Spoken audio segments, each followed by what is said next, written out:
केंद्रीय शिक्षा मंत्री धर्मेंद्र प्रधान के इस्तीफे की खबर सामने आते ही मध्य प्रदेश की राजधानी भोपाल में हलचल तेज हो गई। सड़कों पर अचानक छात्रों और युवाओं का हुजूम उमड़ पड़ा। कहीं ढोल नगाड़ों की थाप पर युवा डांस करते नजर आए, तो कहीं एक दूसरे का मुंह मीठा कराकर जश्न मनाया गया। जगह जगह सरकार और व्यवस्था के खिलाफ नारेबाजी हुई। प्रदर्शन कर रहे छात्रों ने इस फैसले को अपने लंबे और थका देने वाले आंदोलन की पहली बड़ी जीत करार दिया। हालांकि युवाओं का साफ कहना है कि उनकी एक मांग भले ही मान ली गई हो, लेकिन परीक्षा प्रणाली में सुधार और बाकी बचे मुद्दों पर उनकी लड़ाई अभी खत्म नहीं हुई। इस्तीफे की जानकारी मिलते ही भोपाल के अलग अलग हिस्सों से छात्र एक जगह इकट्ठा होने लगे। युवाओं का कहना था कि पिछले करीब 2.5 महीने से पूरा देश पेपर लीक के मुद्दे पर उबल रहा था। छात्र लगातार सड़कों पर उतरकर अपने हक की आवाज उठा रहे थे। ऐसे में शिक्षा मंत्री का इस्तीफा इस बात का सबूत है कि युवाओं की एकजुटता में कितनी ताकत है। छात्रों के मुताबिक इस फैसले ने उनके आंदोलन में एक नई जान फूंक दी है और उनका हौसला पहले से कई ज्यादा बढ़ गया है। प्रदर्शन के दौरान छात्रों के तेवर काफी सख्त नजर आए। सरकार झुकती है,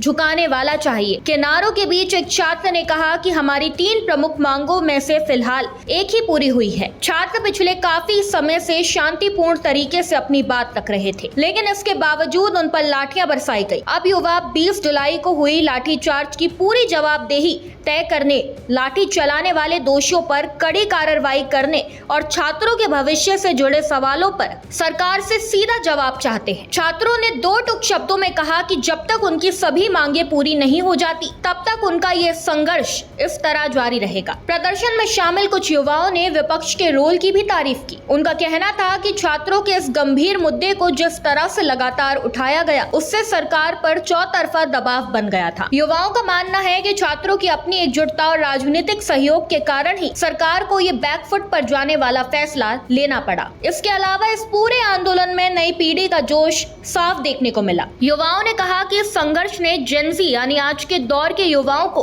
अपने अधिकारों के लिए लड़ना और सवाल पूछना सिखा दिया है। अब देश का छात्र सिर्फ चुपचाप परीक्षा देने तक सीमित नहीं रहेगा, बल्कि पूरी व्यवस्था से हिसाब किताब भी मांगेगा। प्रदर्शन के दौरान कई छात्रों के हाथों में सेव माय फ्यूचर लिखी तख्तियां और पोस्टर भी दिखाई दिए। अंत में प्रदर्शनकारी छात्रों ने साफ किया कि ये जश्न सिर्फ एक मंत्री के इस्तीफे का नहीं है, बल्कि उस लंबे संघर्ष की जीत का है जो उन्होंने सड़कों पर झेला है। परीक्षा प्रणाली में पूरी पारदर्शिता लाना, पेपर लीक के असली गुनहगारों को जेल भेजना और छात्रों के भविष्य की सुरक्षा करना अब भी सबसे बड़े मुद्दे हैं। छात्रों ने चेतावनी भरे लहजे में कहा कि उनकी पैनी नजर अब सरकार के अगले हर एक कदम पर बनी रहेगी। इस खबर में बस इतना ही। ऐसी ही तमाम खबरों को जानने के लिए देखते रहिए भारत एक्सप्रेस मध्य प्रदेश।